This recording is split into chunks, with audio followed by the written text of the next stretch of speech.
இயேசு கிறிஸ்துவில் மிகவும் அதிகமாக நேசிக்கின்றவர்களே, மீண்டுமாக இந்த அக்டோபர் மாதம் 8ஆம் நாள் புதன்கிழமையின் காலை வேளையிலே வேர்ட் ஆஃப் காட் மினிஸ்ட்ரி சார்பாக உங்களை வாழ்த்துகிறோம். கர்த்தாமே இந்த நாளின் இறை வார்த்தையும் பாடல்களையும் ஜெப வேளையும் நமக்கு ஆசீர்வதித்து தருவாராக. ஆமேன். ஜெபிப்போம். எல்லா வல்லவரும் என்றென்றும் வாழ்ந்திருப்பவருமாக அன்புள்ள ஆண்டவரே, மகிழ்ச்சியான ஆண்டவரை காலை வேளைக்காக நின்று சொல்லுகின்றோம். கடந்து போன இரவில் எங்களோடு இருந்து எங்களை காத்தீர் ராஜா. நன்றி தகப்பனே. இதோ இந்த புதிய நாளிலும் உடைய கிருபையினாலும் இறக்கங்களினாலும் எங்களை முடிசூட்டி பாதுகாத்துக் கொள்ள வேண்டுமாய் ஜெபிக்கிறோம். இந்த நாளிலே நாங்கள் கேட்கின்ற இறை வார்த்தைகளும் ஆண்டவரே பாடுகிற பாடல்களும் ஆண்டவரை ஏறெடுக்கின்ற ஜெப மன்றாட்டுகளும் உடைய சமூகத்திலே பெருதியாக இருக்கட்டும். அடியார்களை எடுத்து நீங்கள் பயன்படுத்துங்க. இதை கேட்டு பயன்பெறுகிற எல்லா மக்களும் ஆண்டவரே இந்த நாளின் இறை ஆசிரியர்களை தந்து வழிநடத்தும். இந்த நாளின் பணிகளையும் பயணங்களையும் என்னுடைய ஊழியத்தையும் என்னுடைய ஆண்டவரை குடும்பங்களையும் திருச்சபைகளையும் தேசத்தையும் கர்த்தர் ஆசீர்வதியும். இறை மைந்தன் இயேசுவின் மூலம் ஜெபிக்கிறோம் நல்ல பிதாவே. ஆமேன். காலை வேளையில் சாருடைய ஒரு பாடலாக உந்தன் சுயமதியே என்ற பாடலை சாரோடு இணைந்து நாம் பாடுவோம். உந்தன் சுயமதியே என்ற ஒரு பாடல்.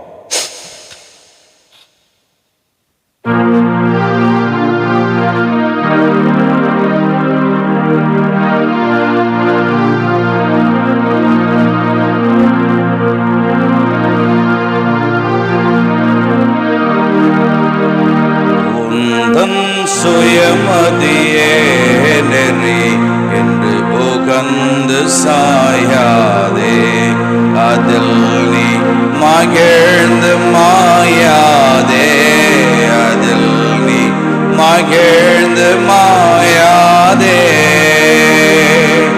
உந்தன் சுயமதியே நெறி என்று புகந்து சாயாதே, அதில் நீ மகிழ்ந்து மாயாதே, அதில் நீ மகிழ்ந்து மாயாதே.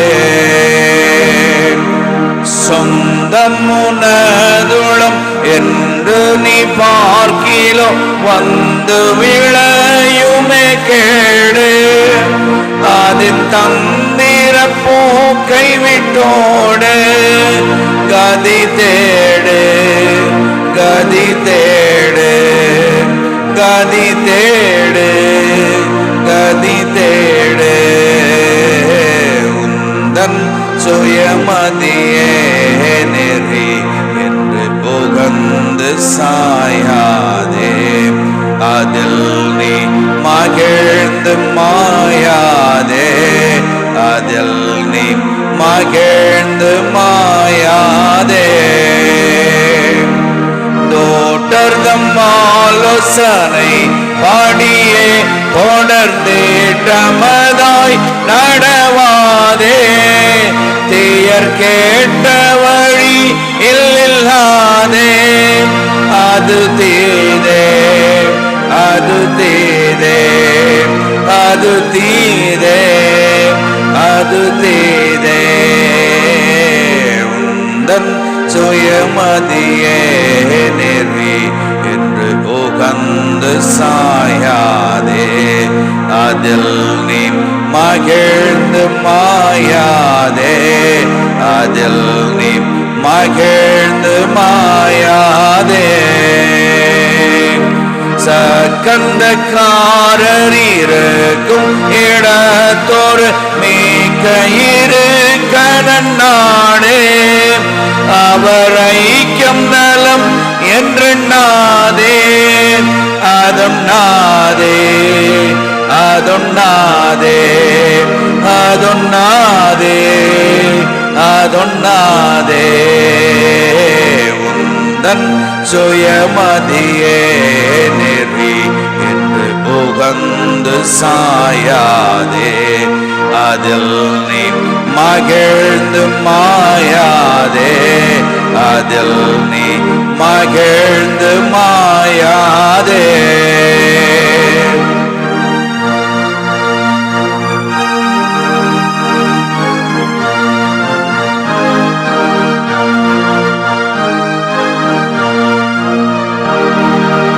நான் என்னும் எண்ணமதால் பிறரை அவமானிப்பது வெகு பாவம். அதன் மேல் நிற்குமே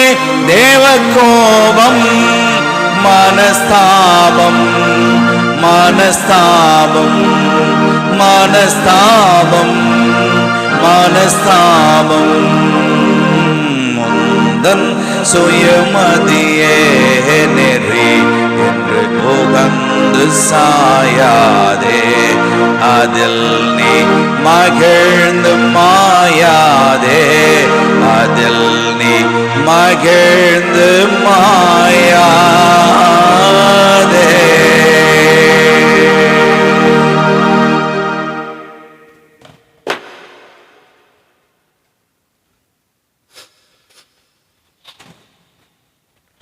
ஆண்டவராக இயேசு கிறிஸ்துவுக்குள் மிகவும் அதிகமாய் நேசிக்கப்படுகின்றவர்களே, இந்த காலை வேளையில் உங்கள் யாவரையும் இறைமைந்தன் இயேசுவின் திருப்பெயரிலே அன்போடு வாழ்த்தி வரவேற்கின்றோம். இந்த நாளிலும் நாம் தியானிக்கும்படியாக தெரிந்து கொண்ட கடவுளுடைய வார்த்தை, அது பவுலடிகளார் தீமத்தேயுவுக்கு எழுதிய 2வது கடிதம் 2ஆம் அதிகாரம் 1 முதல் 13 வசனங்களில் இருக்கின்ற இறை வார்த்தைகள்.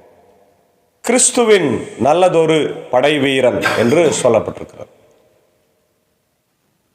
Enduring suffering for the gospel, சுவிசேஷத்து நிமித்தமாக படுகின்ற பாடுகளும் துன்பங்களையும் சகித்தல் அப்படின்ற ஒரு தலைப்பு. அன்பான தேவ பிள்ளைகளே, நம்ம ஏற்கனவே கடந்த வாரத்தில் பார்த்தோம், தீமத்தேயு ஒரு கிரேக்க தகப்பனுக்கும் யூத தாய்க்கும் பிறந்தவர். அவருடைய பாட்டி லோவிசா, தாயார் ஐனிக்கேயால் உள்ள விசுவாசத்தை அவர் பெற்றவர். பவுலடிகளார் 2வது மிஷனரி பயணத்தில் அவரை தன்னுடைய சொந்த மகனாய் தெரிந்து கொண்டு அவருக்கு சுவிசேஷத்தை அறிவித்து அவரை போதகராக அபிஷேகம் பண்ணி பல இடங்களிலே ஊழியத்தை செய்யும்படியாக அவரை வைக்கின்றார். இப்போ அவருக்கு அவர் இந்த கடிதங்களை 1 தீமோத்தேயு 2 தீமோத்தேயு அவர் எழுதுகிறார். இதுக்கு ஆயர் மடல்கள் என்று ஒரு பேர் உண்டு, பாஸ்டோரல் எபிசல்ஸ். இதில் ஊழியத்தை குறித்த காரியங்களை சொல்றார். ஊழியத்திற்காக நீ நிறைய துன்பப்பட வேண்டியதாக இருக்கும் மகனே, அதனால் நீ துன்பப்படு, ஆனாலும் ஆண்டவர் உன்னோடு கூட இருக்கின்றார். அல்லேலூயா. அன்பான தேவ பிள்ளைகளே, நம்ம எல்லாருக்குமே தெரியும், இந்த காலத்தில் இல்லை எந்த காலத்தில் இல்லை, ஆண்டவருடைய காலத்தில் இருந்து ஊழியத்தை செய்வதற்கு மிகப்பெரிய பிரச்சனைகளும் தடைகளும் துன்பங்களும் துயரங்களும் உண்டு. மத்தேயு 5ஆம் அதிகாரம் 11-12 மிக தெளிவாக இயேசு ஆண்டவர் சொல்றார், உங்கள் ஆண்டவரின் நிமித்தம் நீங்கள் படுகிற துன்பங்கள் துயரங்கள், இயேசுவின் நிமித்தம் நீங்கள் ஏற்றுக்கொள்ளுகிற எல்லா கஷ்டங்களையும் நீங்கள் பொறுத்து கொள்வீர்கள், ஆனால் உங்களுக்கு பரலோகத்தில் மிகுந்த பலன் உண்டு. ஏனால் உங்களுக்கு முன்பாக இருந்த தீர்க்கர்களையும் அவங்க அப்படிதான் கல்லெறிந்து கொன்றார்களே என்று ஆண்டவர் சொல்வார். அப்போ ஆண்டவருக்காக ஊழியம் செய்கிற போது நமக்கு நிறைய துன்பங்களும் துயரங்களும் வரும் என்பதில் சந்தேகமில்லை. இந்த இடத்துல கூட அதான் சொல்றார், என் மகனே, நீ கிறிஸ்து இயேசுவின் அருளால் வலிமை பெறு, சான்றாளர் பலர் முன்னிலையில் நீ என்னிடம் கேட்டவற்றை மற்றவர்களுக்கு கற்பிக்கும் திறமையுள்ளவர்களுக்கும் நம்பிக்கைக்கு உரியவர்களுமாகிய மனிதரிடம் ஒப்படை. நான் உனக்கு கற்றுக் கொடுத்திருக்கிறத நீயே வச்சுக்காதப்பா, அது எல்லாருக்கும் பகிர்ந்து கொடு அப்படின்னு பவுல் சொல்றார். அது உண்மைதான். இப்போ நம்ம செமினாரில் போய் படிக்கிறது எல்லாமே நம்ம சொல்ல முடியாது. ஆனால் அங்கே கற்றுக்கொள்ளுகின்ற அந்த சாராம்சங்களை மக்களுக்கு, சபை மக்களுக்கு நம்ம சொல்ல வேண்டியவர்களாக இருக்கின்றோம். கிறிஸ்து இயேசுவின் நல்ல படைவீரனை போன்று துன்பங்களில் பங்கு கொள். படைவீரர் எவரும் உழைப்புக்காக பிற அலுவல்களில் ஈடுபட மாட்டார். தம்மை படையில் சேர்த்து கொண்டவருக்கு அவர் உகந்தவராய் இருக்க வேண்டும் அன்றோ. ரொம்ப அழகான ஒரு உதாரணத்தை பவுல் இங்க சொல்றார். என்னன்னாக்கா, படைவீரன் எப்படி இருப்பான்? இராணுவத்தில் இருக்கிறவன் தேசத்திற்காக போராடுவான். எந்த சூழ்நிலையிலும் அவன் அந்த காரியத்திலிருந்து வெளியே வரவே மாட்டான். குறிப்பா துன்பங்களை சகிப்பான். எதிரி நாட்டு மக்கள் அவனுக்கு நிறைய கஷ்டங்களை துன்பங்களை கொடுக்கிற போது கூட அதை பொறுத்து கொள்வான். ஒருவேளை கொஞ்ச நாளைக்கு முன்னாடி கூட நம்ம பார்க்குறோம், இந்தியா பாகிஸ்தான் பிரச்சனைகள் வரும்போது நம்முடைய இராணுவம் மிக கடுமையாய் போராடினதை நம்ம பார்க்கின்றோம். அதே போலதான் இன்றைய நாட்களிலும் ஆண்டவர் நமக்கு சொல்றாரு, இராணுவ வீரன் படையை விட்டு எந்த சூழ்நிலையிலும் வெளியே போக மாட்டான் அப்படின்னு. அதுபோல நாமும் ஆண்டவருக்காக ஊழியத்தை செய்யணுன்றான். இரண்டாவது உதாரணம், விளையாட்டு வீரர் எவரும் விதிமுறைகளுக்கு உட்பட்டு விளையாடினால் மட்டுமே வெற்றி வாகை சூட முடியும். விளையாட்டு வீரர் இந்த விளையாட்டை எப்படி விளையாடணும்? there is a rule for every games. இப்போ கிரிக்கெட் எடுத்துக்கிட்டிங்கன்னா புது புது ரூல்ஸ் எல்லாம் வந்து நாங்கள் சின்ன பிள்ளைங்கள விளையாட்டுல இருக்கும்போது எங்களுக்கு தெரிந்ததெல்லாம் வந்து சும்மா போல்டு விக்கெட்டெல்லாம் வந்து போல்டு ஆகும், கேட்சு, எல்பிடபிள்யூ, ரன் அவுட், இதுதான். ஆனால் இன்னைக்கு என்னென்னவோ வந்துச்சு இல்லைங்களா, நிறைய ரூல்ஸ் ரெகுலேஷன்ஸ். அது மாதிரி ஒவ்வொரு கேம்ஸ், அந்த கேம்ஸ் வந்து அந்த ரூலுக்கு உட்பட்டு தான் விளையாட முடியும். அதுக்கு மேலே விளையாடணும்னா அது தவறாக போய்விடும். அது போல தான் ஒரு ஊழியக்காரன் இருக்கிறான். அப்படியே எப்படி இருக்கிறான்? படை வீரனை போல இருக்கிறான். ரெண்டாவது, ஒரு விளையாட்டு வீரனை போல இருக்கின்றான்.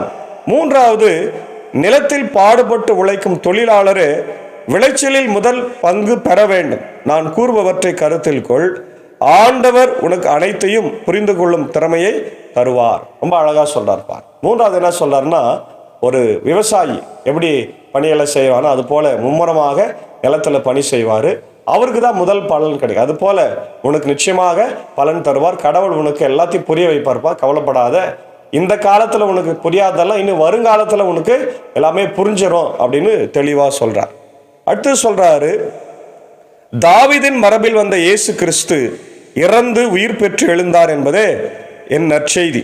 இதனை நினைவில் கொள். முக்கியமானது, இயேசு ஆண்டவர் எந்த வம்சத்துல வந்தாரு? தாவீதின் வம்சம். நேற்று தினத்தில் நம்ம பார்த்தோம், மோவாப் தேசத்துக்கு சென்ற நகோமி, அவருடைய கணவர் எலிமெலேக்கு இல்லையா, அவருடைய பிள்ளைகள் மக்லோன், கிலியோன், அவருடைய மருமக்கள் ஓர்பால், ரூத்து.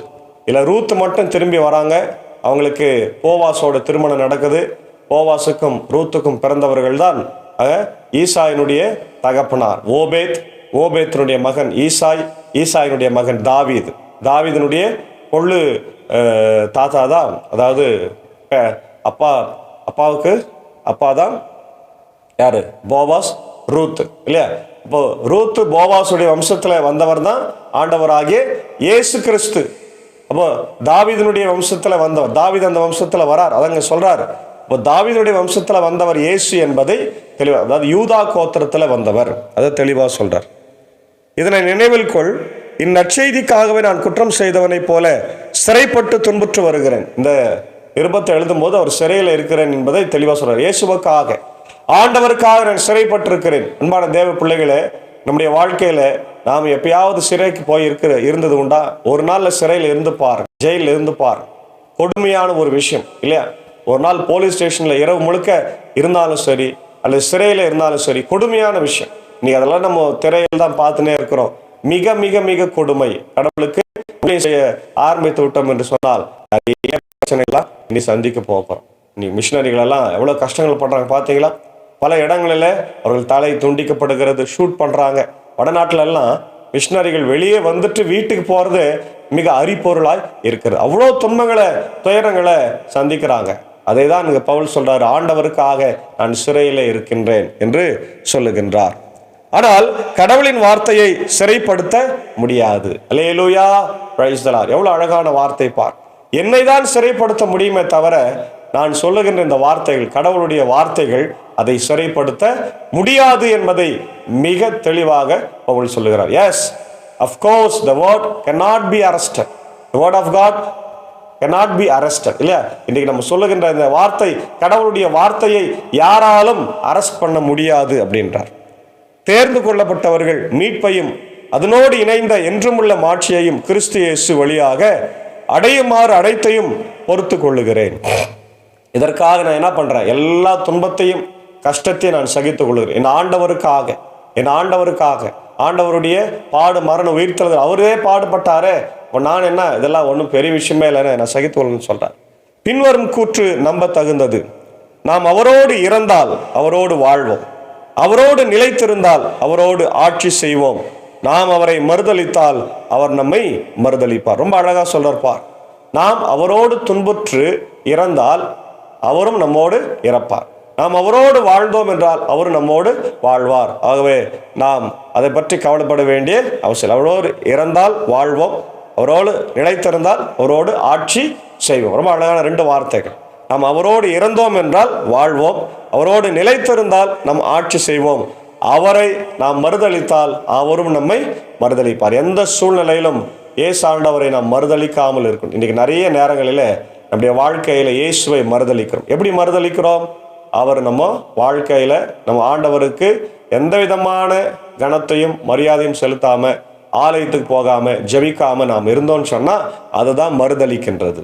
அதுதான் மறுதளிக்கு. அதை தான் நம்ம இன்னைக்கு நிறைய குடும்பங்களில் நம்ம செய்து கொண்டிருக்கிறோம். அதை கடவுள் இன்னைக்கு நமக்கு சுட்டி காண்பிக்கின்றார். ஆகவே நாம் மறுதளித்தால் ஆண்டவர் நம்மை மறுதளித்து விடுவார். பரலோகத்தில் உங்களை யாருன்னு தெரியாதுன்னு சொல்ற அக்கிரம செய்கைக்காரரே என்னை விட்டு அகன்று போங்கள் என்று சொல்லிவிடுவார். ஆகவே அப்படிப்பட்ட பிள்ளைகளாய் நம்ம வாழக்கூடாது. அதான் சொல்ல கடைசியா, நாம் நம்ப தகாதவரினும் அவர் நம்ப தகுந்தவர். நம்ப தகாதவர். நம்ம எல்லாம் வாக்கு கொடுப்போம், எதுவுமே செய்ய மாட்டோம் இல்லையா? நம்ம வாக்கு கொடுக்கறத மாற்றி செய்வோம். ஆனால் ஆண்டவர் நம்ப தகுந்தவர். ஏனெனில் தம்மையே மறுதளிக்க அவரால் இயலாது, இவற்றை நீ அவர்களுக்கு நிலைநிறுத்து. ரொம்ப அழகாக சொல்ல, தன்னையே அவரால் மறுதளிக்க முடியாது. அதனால அவர் இந்த நேற்று இன்றும் என்று மாறாதவராக இருக்கிற அவருக்காக நம்ம போராட வேண்டும். அதான் சொல்ல இல்லையா?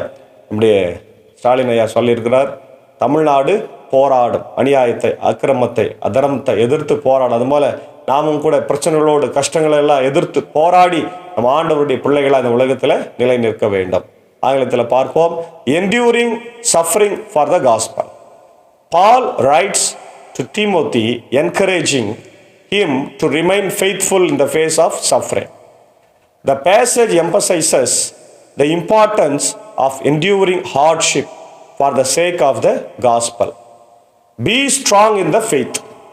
Paul encourages Timothy to be strong in the faith and to pass on the teaching to others. The importance of discipleship. The passage highlights the need for faithful discipleship and mentorship. Endure suffering, sharing in suffering. Paul encourages Timothy to share in suffering as a Christ, good soldier.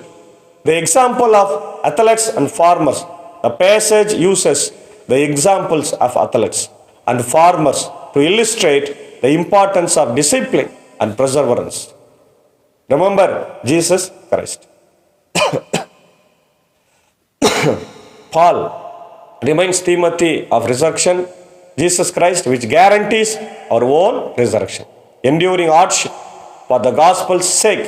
The passage emphasizes the importance of enduring hardship for the sake of the gospel. The faithful saying, if we died with him, the passage highlights the connection between our suffering and our union with Christ. Faithfulness and unfaithfulness. The passage emphasizes God's faithfulness even when we are unfaithful. Conclusion, call to endurance. May we learn from the Paul's example and endure hardship for the sake of the gospel. Additional point, the importance of sound doctrine. The passage emphasizes the importance of sound doctrine and faithful teaching. God's faithfulness. The passage highlights God's faithfulness, which gives us confidence and hope in the midst of suffering. சில உதாரணங்களை பார்க்கும்போது 1 தீமோத்தேயு 1:18 நம்ம பார்க்குறோம். 2 தெசலோனிக்கர் 2:15, 1 கொரிந்தியர் 9:7, எபேசியர் 6:10-18, 1 கொரிந்தியர் 9:24-27, யாக்கோபு 1:12, 1 கொரிந்தியர் 15:3-4, ரோமர் 8:34, ரோமர் 6:8, 1 தெசலோனிக்கர் 4:14, 1 யோவான் 2:6. இதெல்லாம் சொல்றாரு, கடவுளுடைய பிள்ளைகளாக துன்பங்களை கஷ்டங்களெல்லாம் சகித்து வாழ வேண்டும் இல்லையா? கிறிஸ்தவர்கள் என்பவர்கள் மலர்கள் மேலே நடக்கிறவர் அல்ல, மெத்தையின் மேலே நடந்து போகிறவங்க அல்ல, முள்ளின் மீதும் கல்லின் மீதும் நடந்து போகிறவங்க.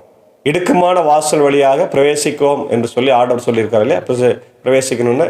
அதனால் நம்முடைய வாழ்க்கை கஷ்டமாக தான் இருக்கும், துன்பத்தில் இருக்கும், பிரச்சனையில் இருக்கும். ஆனால் கவலைப்படாதீங்க, ஆண்டவர் நமக்கு முடிவில் ஜீவ கிரீடத்தை தருவார். ஆகவே நாமும் கூட ஆண்டவருடைய சுவிசேஷத்திற்காய் போராடி சுவிசேஷத்தை அறிவிப்போம். அதற்காக படை வீரனை போல, விளையாட்டு வீரனை போல, ஒரு விவசாயியை போல நாமும் வாழ தூய ஆவியானவர் இந்த காலை வேளையில் நம் அனைவருக்கு உதவி செய்வாராக. ஆமேன். ஜெபிப்போம்.